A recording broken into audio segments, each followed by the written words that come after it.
बाबा धवलेश्वराय वालालिंगाय नमो नमः। दीपं ज्योति परं ब्रह्म दीपं ज्योति जनार्दनः। दीपहरतु मे पापो पूजा दीप नमस्तुते। धवलेश्वराय वालालिंगाय नमो नमः।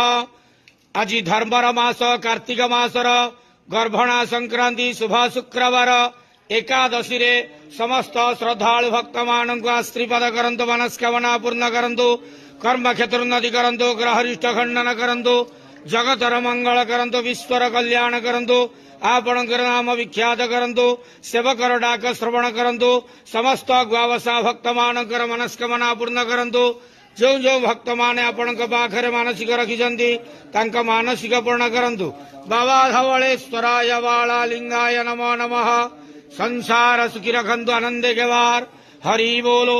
आज गर्भणा संक्रांति शुभ शुक्रवार एकादशी रे समस्त श्रद्धालु भक्त मानक आश्रीपाद करंतु आनंदे केवार हरि बोलो।